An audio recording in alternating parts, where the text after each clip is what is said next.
Senior Living Show with Joan and Dr. Bader. Hi, you're watching Senior Living with Joan and Dr. Bader. Our guest today is Zelda Gilbert. Hi, Zelda. Hey. Tell us a little about yourself, Zelda.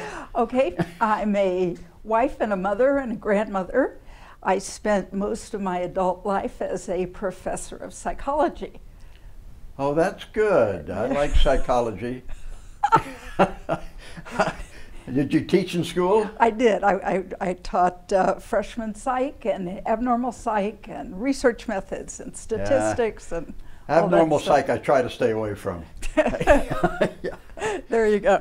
Tell me a little more about yourself. Okay. I did that for almost 45 years. Oh my gosh. And then I loved it. I loved it. I was trained as a therapist, but it turned out to be a bad fit for my personality because I wanted to tell people what to do. You can't do that as a therapist. Oh, I see. You have to let them kind of figure that out on their own. But as a college professor, you can tell people what to do and they do it. You were a college professor? Yeah. Oh, very good. Yeah. I did that for a short time too, at Did university. You like it? I taught graduate school. I taught nurses. Yeah. Yeah, I taught health services administration to nurses. I love teaching, but it was time to retire. And our daughter, who lives here, said she was pregnant, and I thought, why am I living in LA when I'm going to have a grandchild here in the Las Vegas Valley? Oh, that's great. 45 years, I'd probably get tired of that too. Never got tired of it. It's a long time. It was terrific. That sounds great. Yeah, that's a great career. That's a lot of years. It is. It is. So it's my understanding that when people retire, they should have a plan. I did not have a plan. Oh, well, you must have done something. Not much. I babysat my granddaughter. I write a blog on political psychology, and that was it. So we were having dinner with friends, and they said, so what are you up to? And the answer was, not much. You know? Okay. So I saw an announcement from the Henderson Police Department that they were going to run what they call a Citizens Academy. And I thought, that sounds really interesting. Oh, so you're going to be a lady cop? No, I would be a terrible cop. Terrible cop. A terrible lady cop. Terrible, because I like everybody, and I have a really bad memory for faces. Oh, not good as a cop. Not good as a cop, no. So, but I'm really interested in what that's like. So we are now going into our 5th week, and it's been just fascinating. Now, you were a cop, I right? spent 24 years as a level 1 reserve. So with that experience, what would you want the public to know that would make your job easier? Make my job easier? Mm-hmm. Don't do any crime. That really works well. Well, the Henderson Police Department, I'm sure they would be thrilled if there was no more crime. But this is part of their community outreach. That's great. So they take a group of about 20 people, and they give us a condensed version of the police academy. That's great. No, I hadn't heard of that. Yeah. I was a regular reserve and thousands of hours in a patrol car, so I was a regular officer while I was on duty. You also have some experience in other areas, like your Aikido, or? Yeah, as part of this new plan for giving myself stuff to do, I saw some very interesting research out of Germany, I think, that said that older people do really well when they exercise. You probably know that because wellness is your field. I have worked a little in the exercise field. There you go. Spent a lot of time. What they found worked the best was dancing. I can't dance at all, but I had done martial arts. I started when I was 55 with Taekwondo, and by the time I was 65, I had 3 black belts, and I finished up in Hapkido. So, and then I quit because I got busy doing other stuff. I noticed you're wearing black today, too. Yeah. So you matches your black belts. Anyway, my role models were Miss Piggy and Emma Peel. Miss Piggy, oh, that's, Yeah. Was she a black belt too? She was ever she wanted to be, yeah. I'm not familiar with Miss Piggy that much, yeah. So I wanted to try Aikido. I saw that it was very elegant and graceful, and it's a good stretch for my memory because it's very choreographed. You work with another person, either using your hands to practice defense, or with a sword, or with a stick they call a bow. So you're really good with a stick and a sword. They tell me the stick is better than the sword. Stick is better than the sword? Yeah. I don't know about that. But I've only been at this for like 3 months, so I think I'm if I not had a choice, I'd expert. take a sword. You would think, right? Yeah. Well, that's really good. What other areas have you been delving into? When I was working, we had to produce research. That's what college professors Research in what? What college professors do. And my Oh, research okay. partner and I studied Chinese women. We spent 2 years in and out of China looking at how Chinese women see themselves. And we found That's some interesting. things that were very different from American women and some things that were very much the same.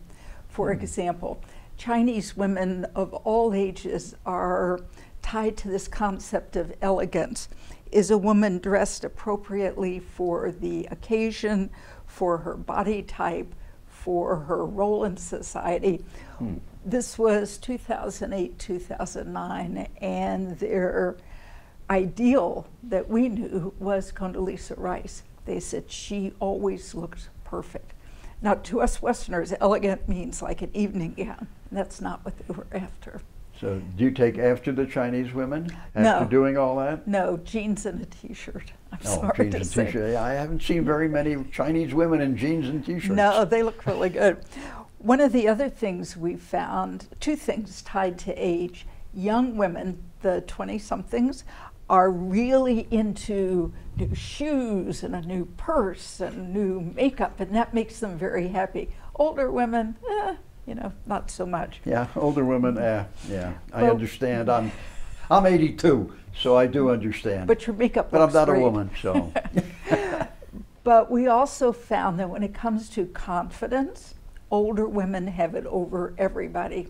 And you would think that young things, being young and pretty, but no, they are not confident about how they look. But by the time a woman reaches 55, she's feeling good Takes about time what she to looks like. mature, I guess, I to guess. get your confidence. I would Yeah. think so, yeah. And that's common to American women too. that's Chinese good. women, American women. That's great. Yeah. Any other areas you've been interested in? Well, one of the things that we noticed with the Chinese women is how much their history changed each of these demographics. Huh. The older women had been through the Cultural Revolution. Millions of people died. Families were torn apart. The society was fragmented. They were survivors. The young women grew up after Tiananmen Square, and all they know is the market economy. They're very different.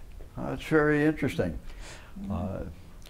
You mentioned grandchildren. You spend a lot of time with your grandchildren, so I guess that should be fun. I've got 27 of them. 12 great. Oh, sorry. Yeah, certain holidays I really Yeah. don't like. I have one daughter and one granddaughter. So Oh, is that all? That's it. Oh my that's gosh. It. But You got to who's get counting? to work, Zelda. I don't think it's going to happen. So you asked about other things that I do. When I took a sabbatical from my teaching, I went to UCLA and studied political psychology, which I find absolutely fascinating. It takes what we know about how people think and how people reach decisions, what effect the brain has on behavior, personality, and applies it to the field of politics. So you worked on behavioral psychology in relation to political analysis. That's right. Okay. That's interesting. If you want to analyze politicians, you should have a lot of work to do. There are people who do that, but I'm not one of them. I'm not one of That's them. too bad. That would be a good field. Yeah. It would be really interesting. What Yeah. we find is that there are strong personality differences between conservatives and liberals, both good qualities, but different. So for example, conservatives tend to be very vigilant. They're always aware of what's going on in the environment. This is in general. Liberals are very open to new experience. So you've got the conservatives that you want guarding the camp because they'll keep you safe. Okay. And you want the liberals saying, well, let's try this and let's try that. And I would like to see that kind of balance. It's difficult to get these days. And getting harder. Any balance when you're talking harder. about politics. I try to stay away from it. So tell me about this spider on Oh, your he's shoulder. a pet of mine. He's been on a lot of television shows. One of my books out there is In Natural Solutions, How to Get Rid of Pets. Not got rid of pets, that was a mistake. They're easy to get rid of. But how to get rid of bugs and critters naturally so you don't use any poisons and pesticides. Yeah. I'm really against using poisons and pesticides. So this little bug, he's my pet. And he's really alive, so I mean, but he's well trained and he sits there, and if he moves, I'm in trouble because he does bite. I'll remember that. I remember that. So we're living here in the desert. What do we do about scorpions? Not an awful lot. A hammer is very useful. Okay, this is natural. Just go around and hit them. There's only one other way you can try, but they may still get in the house. Yeah. You can use food grade diatomaceous earth. They use that in pool filters, but don't use the pool grade. You want to use the food grade. Yeah. That's harmless to the kids and pets and everything. And if you sprinkle it around the outside of the house, that'll actually keep most insects out of the house almost completely. It gets under their skin and coat and try very sharp spicules, and it'll kill them off. Great. So it works really good, but scorpions are a real problem because they have a very tough outer exoskeleton, and therefore it's a little hard getting the spicules into them. Yeah. And by the time you get them into them, they're probably in the house looking for you. Yeah. So a hammer works well outside. And inside. Well, it's messy. We try not to use a hammer inside. Well, thank you very much. We'll be back. Thanks for watching Senior Living TV with Joan and Dr. Bader. Check us out on Facebook and YouTube.